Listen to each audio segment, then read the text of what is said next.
Hello everyone, Eric Chappelle, Civil Community Evangelist for Autodesk, and I'd like to welcome you today to our webcast, Scan to BIM for Infrastructure, Point Cloud Workflows for InfraWorks and Civil 3D.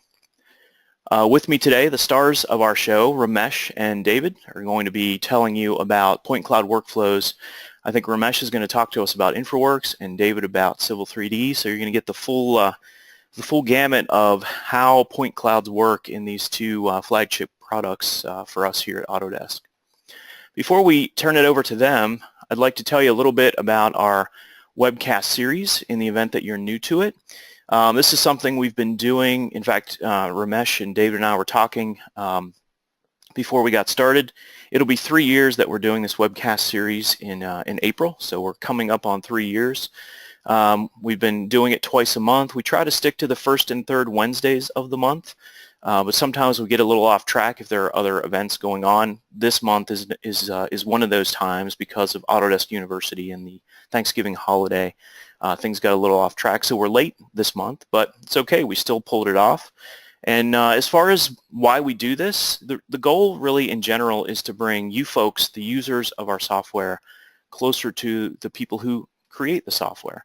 Get a little bit of insight into the mind of Autodesk, why we do what we do, how we expect things to work, and then also get some feedback from you and maybe answer some questions as to whether we're on the right track or maybe let you know, again, kind of what we're thinking about why we go in the directions we go.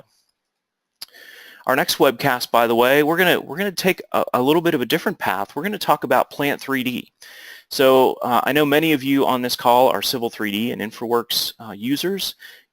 I'm hoping some of you are also Plant 3D users or you've used it, but if you've always wondered what's the deal with Plant 3D, what can I do with it, what kind of projects can I do with it, how does it tie into the products that I already use, this is your chance. So we're going to feature Plant 3D in our next webcast, and because we're a little bit off schedule this month, this one's going to be a week away on December 6th. So this is going to come up quickly.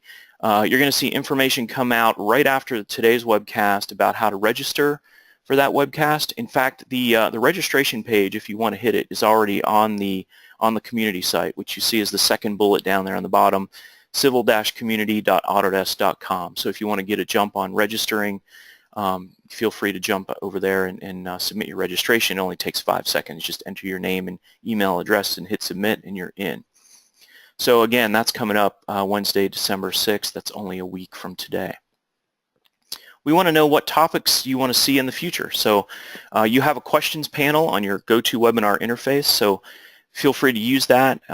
If you have ideas right now about topics you'd want to see us talk about in the future, just go ahead and type it in there. If one comes up in your mind later on in the webcast, feel free to do it then too. Just let us know, future topic, and type it out, whatever your idea may be. Because after all, we want to cover the topics that you guys want to see.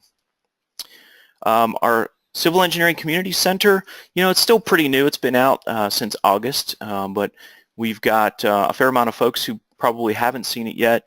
This is an awesome resource for any of our Civil 3D, InfraWorks, recap. If you're interested in civil engineering or you work in infrastructure at all, you're going to find something up here that you like, that interests you, that is going to be of benefit to you, because what we do is we pull in information into this central hub from news about our products or about the industry, from the product forums, the gallery where customers post the projects that they're working on, tips and tricks, which everybody loves. This webcast series, all the recordings are posted there. Things that are trending on social media, things that people are talking about, ideas that people have submitted about how to improve our software. What's going on with the roadmap? What are we working on in our products? What might you see in the near future? And then also tons of learning material.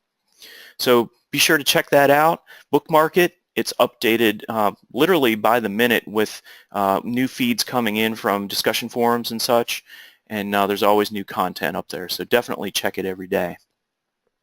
I don't believe we're going to talk about anything futures or preview or labs today, but in the event that it comes up in discussion, just know that anything we discuss along those lines as a product feature we're working on or that may come out in a future release, there's no guarantee that it will, until really you actually see it in a fully supported release, and that you shouldn't make any purchasing decisions based on anything of that nature.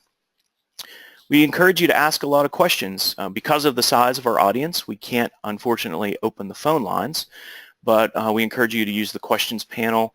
Ramesh and David and myself are going to be helping out in the background, trying to answer as many questions as we can.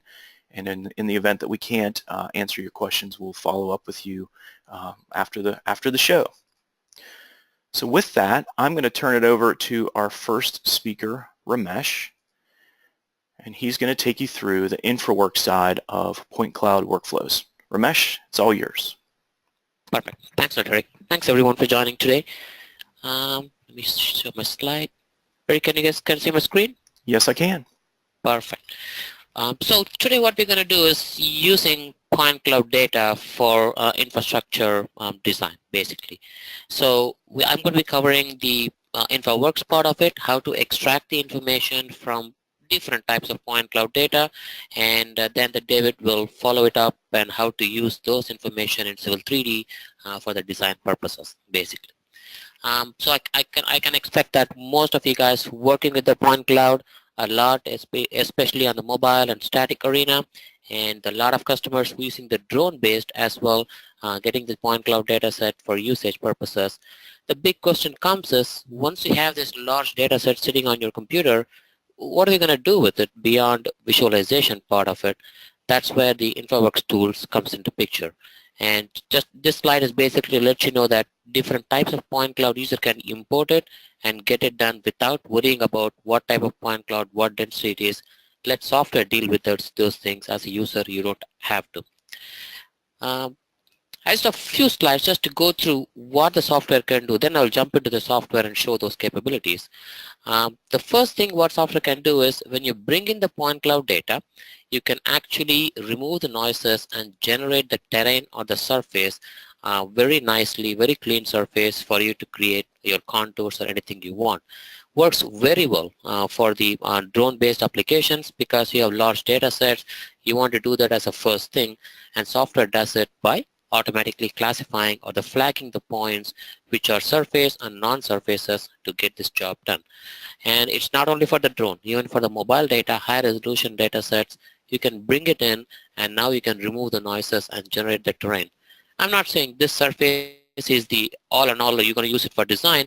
Yeah, you obviously need the break lines for it, but having the basic surface in the beginning helps a lot. That's the first thing we can do in InfraWorks from the point cloud data. And the second thing we went on is to extract the point features or the asset extraction.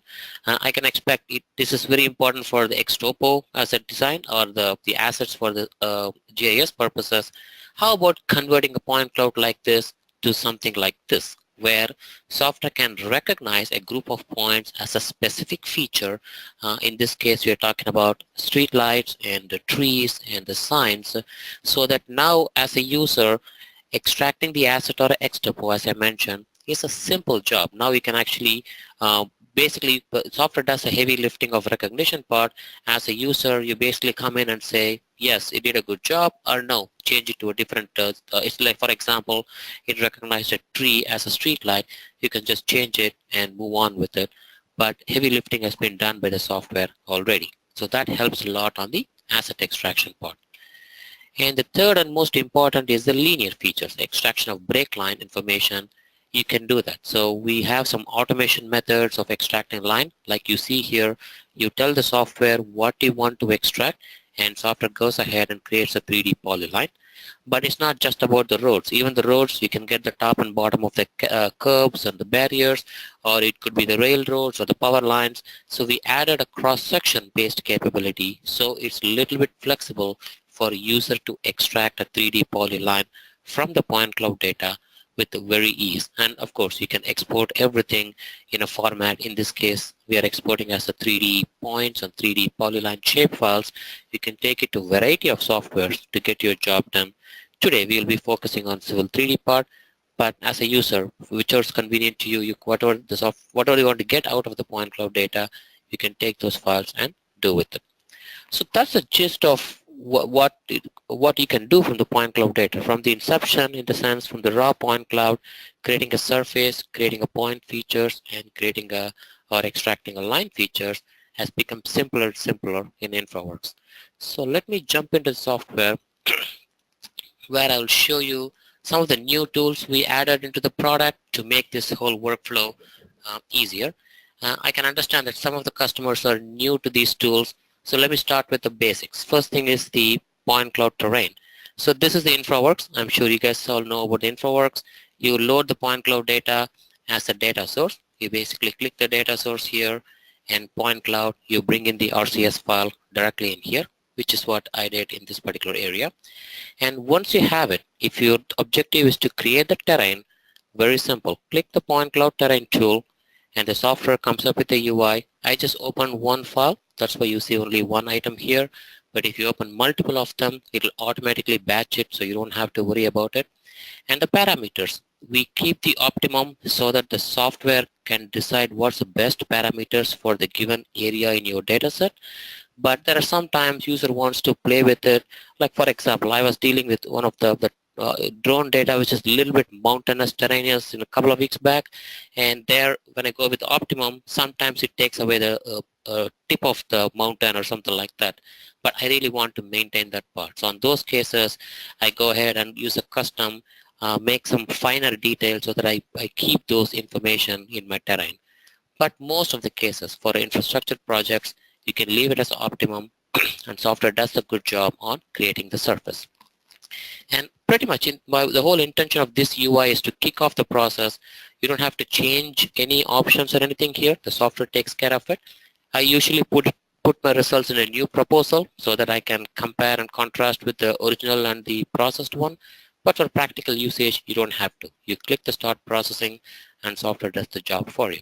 So this data set I just processed just before the session to save. It takes about 5 to 6 minutes for me to process this particular data. Let me just go to the other proposal. So this is the processed one. It looks pretty much the same, right? But the big thing is that there's a surface right with it. If I go ahead and if I click switch off the point clouds, you can actually see it removed all the noises and I actually have the bare terrain. If I just do a compare and contrast like with point cloud and without point cloud, you see that with the automated process I can generate a terrain and I can start using with it. It also creates a overlay image like you see here with the RGB values in the point cloud data, but as a user perspective it does a good job on creating the terrain. And when it comes to the point clouds, the terrain is just the tip of the iceberg that you can palpable, you can see it. The things that goes a little bit behind the screen is the software flags each and every point. For example, I can actually go to the point cloud theme.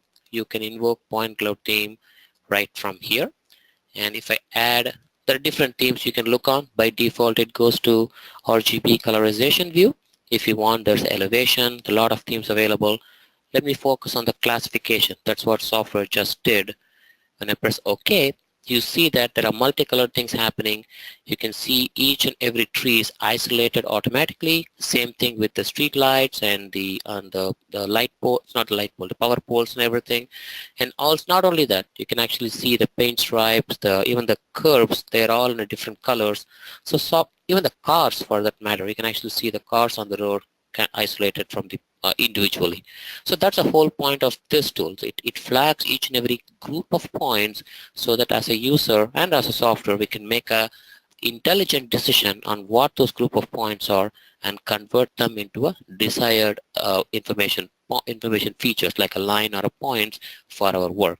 So this classification or this point cloud terrain tool is just a threshold or the first step towards extracting the information content from the point cloud data by way of classifying the points. So let me show you how to extract some line work out of it. First of all, I don't want all these things hanging around here. I want to focus on the roads, for example. We can easily do that. You can control them and say, just show me like a first 10 classes. That's where we store all the ground related information, and software automatically masks almost everything else. So they're still there in the point cloud. You're not losing anything, but it just masks from the view. the view so it's easy for you to focus on the things you want. Now, I want to extract some line work. Very simple. You click. There are two ways to extract the line work. One is the canvas-based top-down automation, and the second one is a cross-section approach. Different users like different approaches. So let me cover the canvas portion first. Like here, I want to extract this paint stripes, and you just select the type of line you want to extract. In this case, I'm going to choose paint stripe, for example, and tell the software this is the line I'm trying to extract. It's basically click, drag, double click. So now you're letting the software know what type of line and which is the direction you're trying to extract, and software actually extracted it. If I zoom out and see, if I go all the way, it actually extracted a 3D polyline. This is a simple example. I just want to get you guys started with a simple example. It's a very straight road, but the same thing happens on a curvier road and everything. Software follows the point cloud and gives you a 3D polyline. Let me try one more here, and I'm going to go back to the linear features, and I'm going to choose the paint stripe still because it's still a paint stripe, but you can choose any line style you want. There are a lot of line styles available, and you can even create new line styles in the style palette. I'll cover that in a minute, but I'm going to choose a paint stripe. Okay, and workflow is pretty much the same. You just tell the software what you want to extract. You don't have to be super accurate, but it's good to be close to what feature you're trying to extract, obviously, and software creates a 3D polyline for you right there, and it follows the points. And same thing is actually applicable with the top and bottom of curves also. I totally understand many users would like to extract the brake line information like a top of curb and bottom of curb from the cross section to maintain the accuracy. There is no doubt about it. But extracting the automation part takes a little bit of heavy lifting off of your shoulder. It creates a 3D polyline already. You can still go back into cross section and just try to correct them a little bit. Let me show you what I mean by that. Like for example here, I'm going to go back to linear extraction. Since we might be talking about the road rehab or surface generation type of application, I'm going to focus on the bottom of the curb today, but the same thing is available, applicable for the top of curb also. I'm going to choose more styles. I'm going to choose bottom of curb, and right here, there's my curb. You can actually see the curb's been flagged separately along the side of the road, and I'm going to go here and say extract this. So you're basically telling the software same thing as before, what line you want to extract, and software knows now it is trying to extract the bottom of curb, and it actually does. It's a little bit hard for you to see because it's beneath the surface. You can actually see the bottom of the curb being extracted almost as far as it can actually see. So this is one way of extracting the curb lines. The other way is a cross section, but we added some automation in that part also. Like for example, I want to go into the cross-section view right here. So this is, you can actually click on the screen. You'll see which line you are selecting. That's the paint line I'm selecting right now. This is the curve I just extracted. Just for fun, let's extract the bottom of curve from here. And I'm going to choose this. Right-click, add vertex, bottom of curve. That's what I'm going to extract. So now I want to go, let's just say every 20 feet, and go to the next one. So when you go to the next one and next one, actually let me extract the top of curve also, just for, there we go. So now the cross section shows you what it is, and we added a capability where it even like to snap, just for you to look and understand. I'm showing those vertices as a triangle vertex here, but when you actually use it in the product, you will see like a regular circular vertex. But what this triangle vertex actually means is that this is a prediction made by the software where the top and bottom should be. You are more than welcome to change it. I think I'm going to leave that as it is. Actually, I'm going to leave both of them as it is right there. But even what is to be considered as a cross-section based tedious approach of extracting the brake lines is becoming simpler, whereas a user, even though there is no line, you can actually see there is no line there. Everywhere I go, the software automatically predicts where it should be. If I want, I can always drag it a little bit so that where the bottom and top should be. but extraction of the brake line is getting simpler. Now I can extract a 3D poly line off of it right there. Even that, actually this is this kind of a small sidewalk here, and you can actually see there's more here. You can also extract the edge of payments and everything you want. And if software made a mistake, you can always select them and drag them and where you want. So very flexible and usage purposes. And we added some more capability. Eric added a disclaimer. So this, whatever I showed you so far is available in the product release with a couple of tools, like you can select them and group the vertices so that when you move one, both gets moved automatically. That's something is getting planned to be released in the upcoming version. You can check it out very easily. And that's a cross-section. The cross-section, most of the users like to see the elevation-based visualization, but if somebody wants to see by the RGB or the elevation and intensity, it comes very hand. But most of the time, elevation does the job for you from the extraction perspective. And most importantly, the exaggeration. You can definitely exaggerate in the cross-section view so that now I can see the super elevation of the road, and right there, there's the road goes up, there's a curve, everything very easily. So it's very flexible on that as well. So that's a cross-section part of it. And when we talk to the users, they want the better surface, more accurate surface to be extracted. So definitely the terrain generation does a good job, but you obviously need the brake lines to it, which is what you can extract now.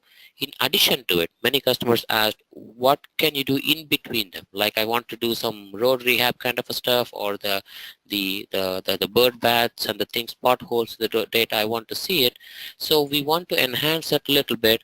We added one more tool called Transverse Vertices, which is basically extracting perpendicular lines from your baseline so that you can actually augment your surface with more points. Like for example here, I can right click and say generate transverse lines. I want to, let's say a 2-lane road, or so let's say 60 feet on or 30 feet on either side of this thing, so 60 feet altogether. I want to extract lines every 10 feet and the vertex spacing is 1 feet. And here you can specify how you want it to be draped to the point cloud, and all the elevation coming from the point cloud, by the way, so you can get the best out of your point cloud data. I'm going to choose a minimum elevation and press OK. Now software takes that particular baseline from beginning to end. It creates a perpendicular line for you so that you're not only getting along the road line work, you're also getting perpendicular direction as well, so that now you can augment your surface much better. Like here, if I switch off my point cloud, and I'll just switch this on just for the visualization purposes, you can actually see that I have this line as well as this line. You can use them in tandem, or you can use them one after the other. That's something David will cover in a little bit. But now you have an option to do most of the things you want with the point cloud data. This helps a lot because now from the line work perspective, you get the design, how the ideal road should look like, and the transverse will actually give you what the practical road currently looks like. Any difference, you will actually see some the comparisons of the actual road and things like that very easily. So this helps a lot on that. I'm going to take a few more seconds just to show you the point feature capability, because I know that some users discussed about what interested in the point features, or what we call it as a point cloud modeling. Before that, let me switch on everything. Now I can see all the points in there. So now we have a tool called point cloud modeling. So when I click that, just because I put on the other one, let me put in the different proposal. So I go for the point cloud modeling. So now software will try to group each and every point and try to identify what it is. So right now it basically tells me I have about 113 features in here, and I can control it by height and everything. And it says this group of points I recognized as a sign. It looks like a sign. There's actually a road going on here, so it's very well as to be a sign. So that's a sign. When I go to the next feature, now that's a tree. So now software try to identify each and every group of points and try to say what it is. Like here, in this case, it's a power pole. This one I worked on. There's no power pole sign here. I actually added the style as a power pole in the rule style. but software can actually group those things together. But the idea here is, as a user, you come as a user expert, the field expert. You know exactly what this group of point cloud looks like. Software has some machine recognition in turn available, so it makes a decision, but as a user you can always override it, and you don't have to pan through the data. The software takes you to one feature at a time. Right here, that's my street line, the street light pole, and right there. So software takes you to one feature to another, and it makes the user job much easier. Just make the decision making, no panning, no rotating involved, and let software do the job. So at the end, you will get something like this. If I switch off my point cloud, from this is the raw data. You can actually, let me switch off the classification. Now this is the raw data you start with, and for this particular data, maybe about half an hour later, you have something like this. I have a terrain, I have the overlay image, I have the line work, all the bottom of curves extracted here, like you can actually see, and the point features available as well, along with my transverse lines to enrich my surface also. Everything, almost everything you want. And once you have this, of course, the InfraWorks model is already ready for you to mess with. But if you want to take it to design softwares like Civil 3D, it's just a click of a button. You click Export Point Cloud.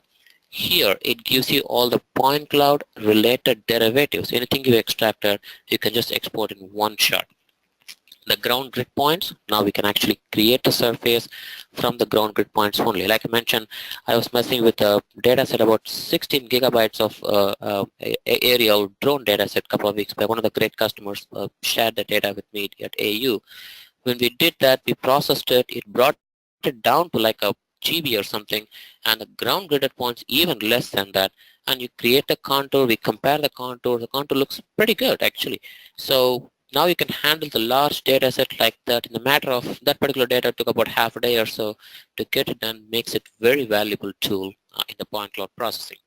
And when it comes to extract features, you can get each of them in separate. So you have complete choice on what you want to use, like a linear features, the vertical features as a 3D point shape file, the transverse lines. We export as a transverse vertices so that you won't have some design issues that might come with a line overlaps. So we put it as a separate entity, as a CSV file, and you can specify your coordinate system you want to export, and just press the button, it exports it automatically. So the InfraWorks does the heavy lifting for you when it comes to point cloud processing and extract the information content. And once you have the information, you can actually take it to Civil 3D. This is where David comes in.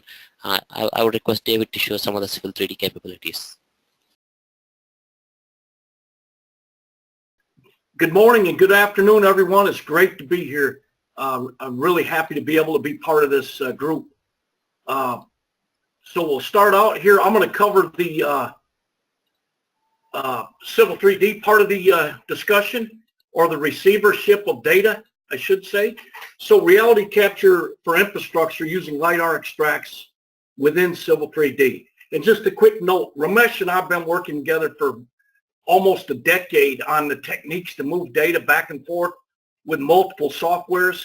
And I think he's done a great job. What he's got now in InfraWorks with the bare earth and the linear feature extraction, transverse features, that really flows good in the Civil 3D, which you're going to see right now. So what I've got is I wanted to lay out to you, especially if you haven't seen this before, you don't know how Autodesk moves data from, the point cloud into the civil environment. That's what I want to cover. So types of LiDAR extracts. First is the InfraWorks model, or it's a .sqlite file. Ramesh, when he does his work there and he's sitting in InfraWorks, he's got an SQLite model running in the background. And this can have horizontal features, vertical features, all types of things. In addition, we generate an InfraWorks model called a .imx, and this can have terrain surfaces in it along with several other things. We'll look at that. But this is about the lowest common denominator terrain surface, versus a break line or a transverse surface. This is a grid-based model based on the bare earth filtering, which is a very good start. And if you're just doing topos and things like that without roads going through them, with brake line based roads. This works right there. You've got it. Then we get to that next step, which Ramesh was just running through, the shape data extraction. So that's an extraction, and it can come down both linear as well as point based. Next is cross section or transverse points. So initially we didn't have this, but again, feedback from our customers, working with customers, specifically this was DOT type work, where they wanted, they were used to having cross sections in that. At first, Ramesh and I both kind of balked at that. We said, well, use the IMX. But then after doing lots of testing in that, this transverse feature approach makes some beautiful files, and they're extremely lightweight, which we'll cover. Again, an extraction from InfraWorks. Now the next thing, methods for importing LiDAR extracts in the Civil 3D. First method is feature data object, FDO. So you can bring SQLite and shape directly into Civil 3D or Map 3D for that matter. So if you want to do GIS type work, that may be what you want to do. Now if you want to bring in data, 3D data, then you could open the InfraWorks model, which is the IMX. And for those of you that have used things like Land XML and that in the past, the IMX to me kind of relates to like the Land XML, except it's Autodesk format for moving data over in a more neutral format from InfraWorks over. And map import, this again, a method within Civil 3D, and I will say Map 3D also. Map import, the data could come from LiDAR, like Ramesh just showed you. It could come from total station survey. It could come from GPS survey. It could come from photogrammetry. It could come from GIS. It could come from any source. Inside of Civil 3D, the map import command comes in with any format of the shape data, including all attributes. We've just added a tool, and Eric talked about the disclaimer. We haven't officially released this. It's been on our futures portal, and it's about to be released shortly, I believe. But it's a shape tool that also enables shape import, which we'll look at why that's unique. And then lastly, the surface creation command. Within Civil 3D, there's a method for bringing in ASCII files. And these ASCII files are the transverse files Ramesh built inside of InfraWorks. It works very clean. So let's look here now. When we step into here, FDO, attaching GIS data. The Esri shape can read from point and linear shape files. With FDO, you have the full mapping feature usage, thematic mapping, queries, reporting, all types of different things. Again, using this data that Ramesh generated up there more in a potentially as-built mode or things like that, not necessarily for design, because this is 2D. On the InfraWorks model, that's an SQLite model. It's like connecting to it is a database. You connect to the database and you can bring data in and out of that. So I've got a little example of that, of both of these here. And for sake of time, I just recorded these. So when we come in here with feature data object, we go to the map workspace and attach a shapefile. Very straightforward. When we come up and connect to that, this is all tied to coordinate systems and all that. So we need to synchronize these. And just one note, as we bring this data in, Ramesh generates a PRJ file that goes with the shape data. So even if you're in a different system, you can bring your data in and the PRJ will synchronize using the FDO on-the-fly transform. So it's very nice. So we'll just take a look right here at the data tables. And we can see this data came right from InfraWorks. And the feature code is one of the things you used. I can then use Zoom to, I could query, I could stylize, I can do all of that stuff right here. But this is one way I could look at the data. Again, using feature data object to reach out and touch and grab it. And I can attach to as many files as I'd like that way. Now the next one we're going to come up to is the SQLite. So we're going to go SQLite connection. And this is the file that's created in the background as Ramesh is doing his work in InfraWorks. So we'll bring the layers in, and when we look here, we can see, there's lots of data that can come in here. Roadways, parcel data, waterways, all types of data can be brought in with this approach right here. So you can see that it attaches the entire structure. Now in a moment here, I'm going to turn the road off, or the road entity, and then you'll see the road entity disappear in the view. So again, it's full GIS capability. So that's the FDO approach. Now let's look at map import. So map import, again, it's shaped data. You can select the attributes you want to bring in. You can control layer placement via an attribute value. You can control block names via an attribute value if you'd like. Or you can place them all on a single layer or use the same block or AutoCAD point, whichever method you like. It can be 2D and it can be 3D data. So Ramesh with InfraWorks is generating 3D data, but you could have other data that's 2D and you can still bring it in. In addition, you can have unique qualifiers for every entity, so you could bring in all kinds of combinations and do what ifs. And this populates AutoCAD entities with object data. So polylines, points, and blocks get what's called object data. And let me show you a little example. So I want to be clear with this, we're taking data from the shape file and bringing it straight into InfraWorks, Civil 3D. So right here on the drawing layer, we're going to control this based on layer field, as an example. So feature code, like CLRD, EP, LL, things like that. And here I could put different points per thing, and then to create object data, this is where, based on whatever you had set up in InfraWorks, when you bring the data in, it will draw these lines. Notice they're all stylized. They're all by level or by layer. And when I look at the properties, the layer is center line of road.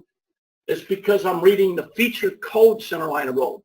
And that's object data that's on that entity.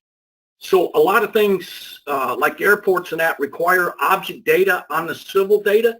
This lets you put object data on it. So again, the map import is for object data. The next tool here is shape tool.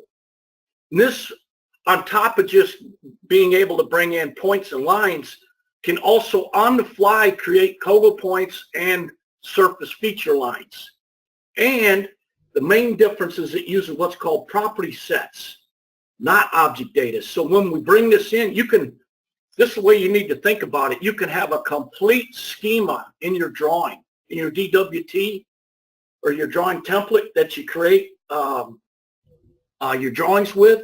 And so, for example, fire hydrant may have 8 attributes. Those would be 8 attributes in the property sets.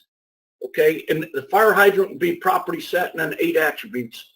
You could have a drainage inlet, and that could have 12 attributes, some text, some integer, some real, where you can do mathematics even from it if you like. So this tool will bring all of that in. It can create Kogo points or blocks and AutoCAD points. It can also create attributed feature lines or the 2D and 3D polylines. Once you get the data in, and this has always been an issue for me in the many years I've been doing surveying, civil engineering, GIS, is the ability to capture buffer zones. So if you had a corridor out there and you went out and did a tree survey and you captured the species, the trunk diameter, height, whatever, you could, and you had a center line alignment, you could take the alignment and say X distance off the alignment, I want to find any 12-inch hardwood trees. So then you could do a query and do a selection set, or you could report on it, all of that. So the shape tool gives you that capability. That's just one example. You can also export the Kogo points and feature lines to shape format. Instead of map export, it's built right in to do that. So you can then round trip from LiDAR to design to operation and maintenance and round trip the stuff left and right. So let me bring this up for a moment. Quick little example. Again, this is on the future site. about to be released soon is our strategy. Anybody on this session can get access to it. Now, so this is the form right here. It's delivered in the toolbox. And here I'm loading up other data. This is a combination of LiDAR and survey data, GPS, total station, and LiDAR. And guess what? Unless you have metadata defining where it came from, you don't even know where it came from, which is great. It was our intention to make this where you bring data in, it could come from any source and it intermixes. Now, I will say this, if you brought photogrammetry in versus total station and you're doing brake line crossing, you probably want an attribute on there that says this is from photogrammetry, so I could have that be lesser strength on the brake line crossings than the survey. And notice right here, property sets. All the attribution can come down through this, including photos that could be linked into this and viewed. So all types of attribution can come in here. This lines up with the property sets in the drawing, but also with your data collectors, you're going to have tables on your collectors that collect the right data. And notice also there's dates and times. So one thing also, I've always been asked, well, how do I look back 2 weeks ago based on a crew from 3 o'clock to 6 o'clock and find that data? Well, because it's an attribute, you can do queries on that now. So this opens up all kinds of options right here. The next, this is very basic and straightforward. Surface creation within Civil 3D. One is the ASCII. That's from the transverse feature. The other would be from linear feature. From shape, you can do it. These can be lightweight surfaces, very accurate, and works well for highway. So let's just take a look here for a moment. And so we simply use the surface command to create a surface. Very simple. So I'll just put a name in here on this. And where I'm going here, I've got the data from Ramesh, that transverse data that he exported. It exports as CSV, which is comma delimited ASCII. And I simply set a style. And then I'll come in here and I'll go right to the point files and add a point file. As simple as that. I'll reach up and grab that file directly from InfraWorks. It'll automatically think it's ENZ. If it isn't, put the right thing on. When I bring it in, I had it set for 0.1 contour display. This is a real data set from mobile LiDAR. It looks absolutely fantastic. This technique works so nice. This curb and gutter street. Notice it's very lightweight, 2,700 points. But then we're going to do a quick profile on this. Take a look at it. And I think you'll see it's actually quite amazing through the curb and gutter area. So we'll look at this with quick profile. And again, when I brought the file in, it auto-triangulated. Now let's take a look up here at the section. And it's exaggerated, but you can see that curb and gutter looks really good. So this approach right here may be an approach you look at combined with or instead of the IMX approach in some instances. So this thing really works nice. Now we're going to step forward just a little bit here. I'll just turn the border on that. The data is still in the file, but we'll turn the border on. Now we're going to insert the IMX model. So we'll reach up here and grab this IMX. And in this instance, I've grabbed all the roads in the area into this.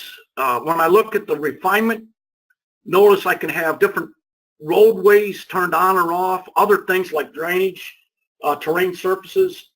And I'm going to turn off the existing ground and turn on just a very few roadways here. And we'll bring this in. This is one other approach of bringing data into Civil 3D. And this came directly from InfraWorks. So we'll bring that in. And this is 3D data as it comes in. So in just a moment, we'll have that. And you notice here, I've got all the roadways, the surfaces on them. And we're going to look here in a moment at the linear features. So it's a 10 surface. But we're going to look at these other features, and you're going to see these are actually the GIS entities that came down also. And within InfraWorks, there's a model builder. That's one of the tools that you can start with. and this will automatically pull this in the U.S., at least for your immediate area. It varies based on the globe, but all that came in direct. So nice clean load. It's got surfaces, and we can see how that came in very clean. Okay, so that was the import ASCII. That's a transverse feature. And I didn't do the shape, but I also did IMX. Shape is the same thing, just loaded into the surface. Now let's go one more. What are typical usages for LiDAR extracts? The first one, and this is the biggest one I think, at least in the United States right now, with road rehab kicking in heavy in most DOTs, and with the acceptance of mobile LiDAR for feature collection, this comes in. Oh, let me pop this up a minute. This is a brand new tool that came out in the very latest Civil 3D. And what I'm doing here, I've got an alignment in. I'm going to quickly pop in a transverse feature file. So I'm actually running the whole workflow here for a moment quickly. We'll load this up. And we'll have our surface. The next thing I'm going to do, notice we've got a nice surface for transverse feature. We'll turn right back around. We can see it's very lightweight. Put it on boundary only, and we'll turn around and bring in linear features. Now this time, I'm going to use the linear features not for the vertical, but for the horizontal location.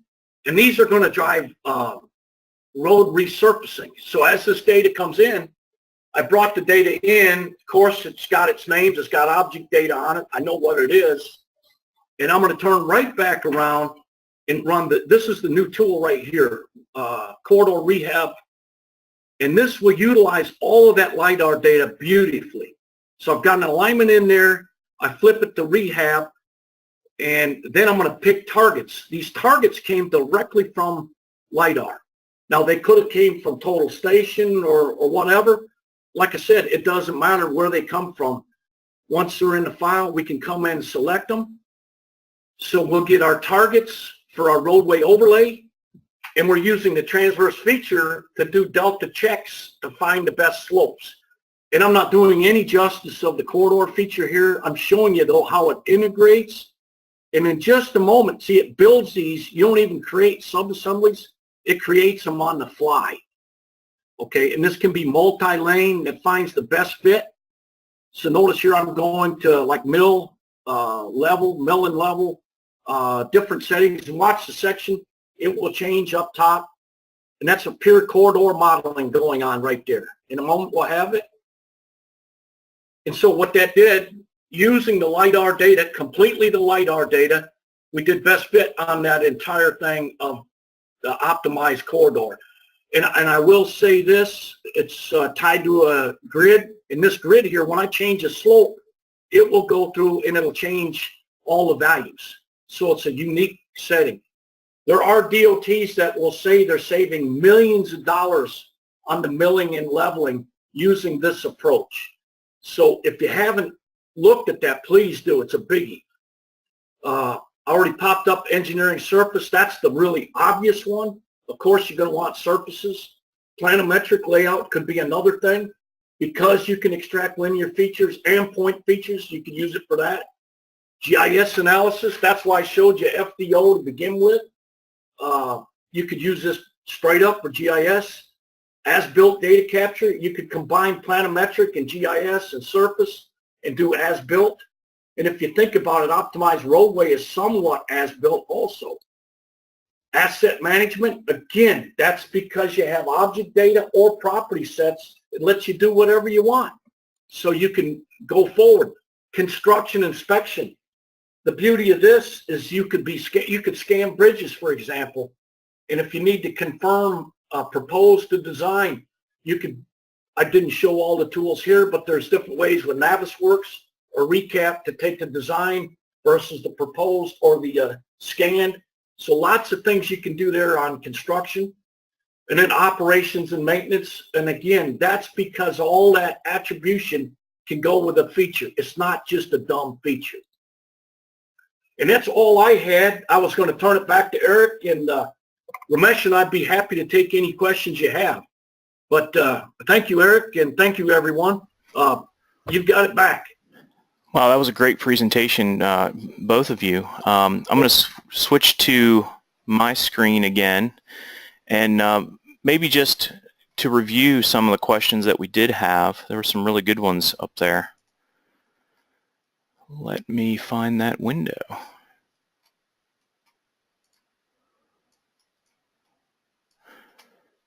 There were some questions. There was one question that I thought was particularly interesting, probably well, I guess for either one of you guys, and that's how accurate does the point cloud model have to be? In this case, it was a question about feature extraction. How accurate does it have to be to do feature extraction? But I think it leads to a good discussion just on the accuracy of the model and the data in general. And actually, David, you had kind of an insightful answer to that on the questions panel. Could you kind of share some of that verbally, your thoughts on that?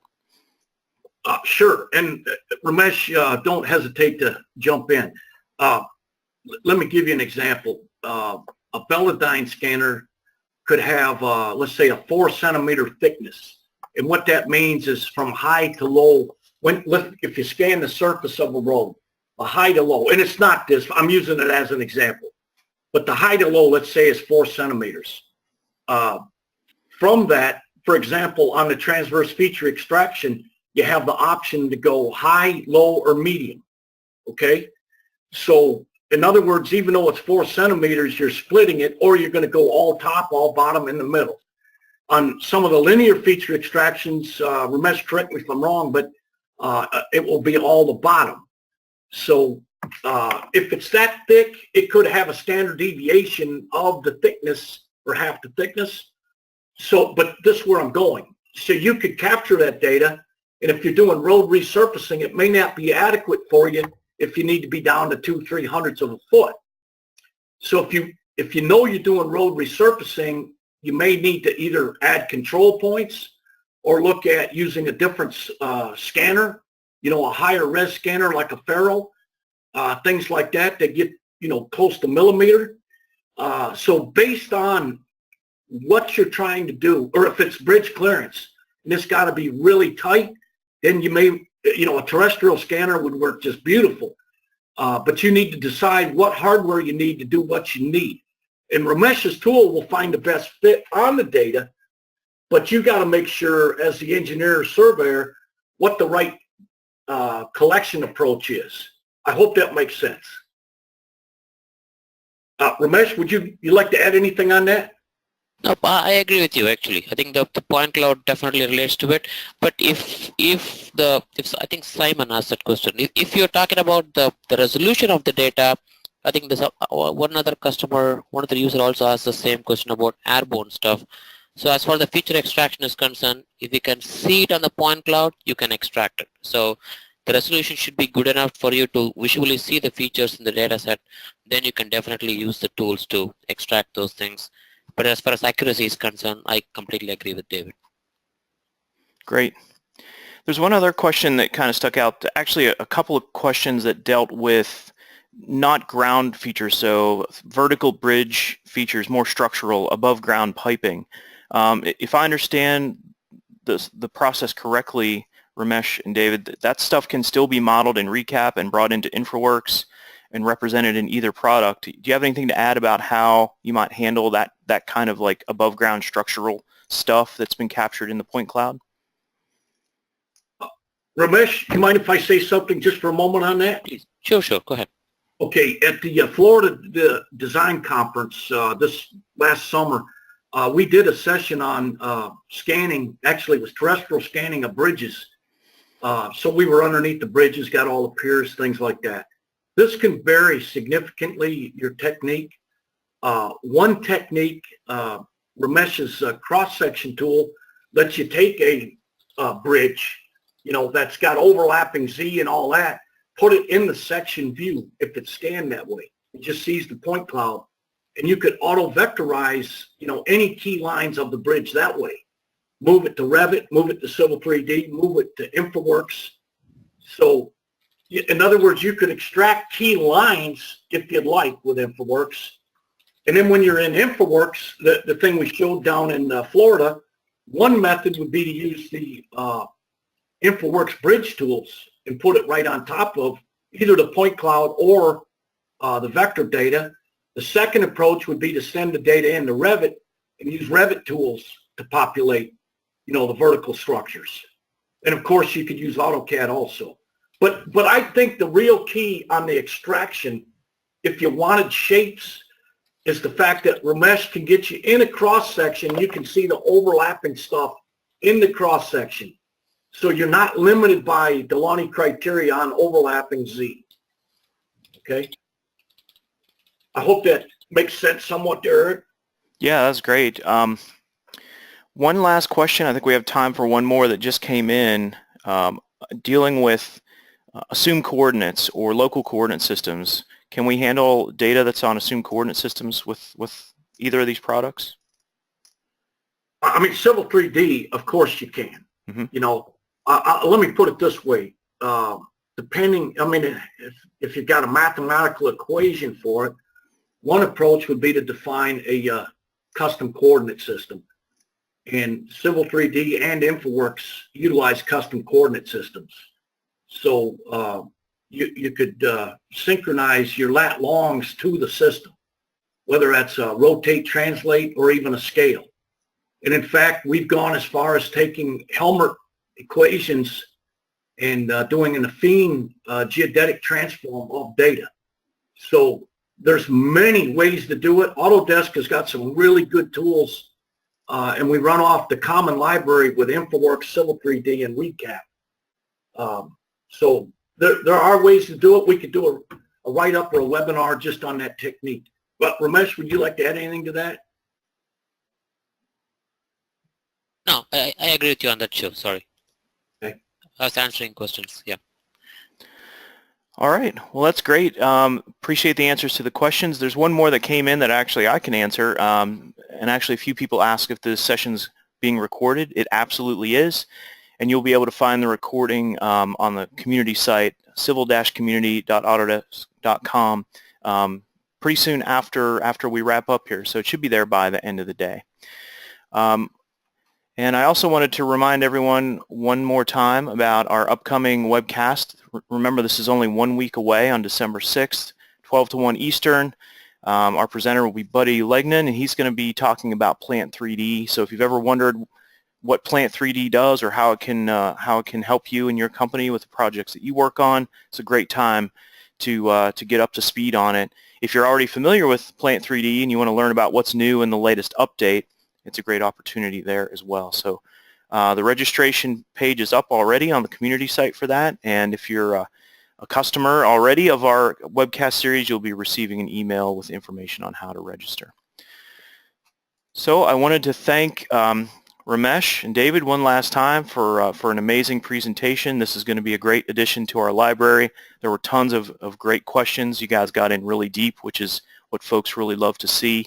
So thanks a ton for doing this, and thanks to all of you who attended and gave us an hour out of your busy schedules. We really appreciate it, and we'll see you all hopefully in a week when we talk about Plant 3D. Thanks, and see you next time. Thanks, everyone. Thanks, guys.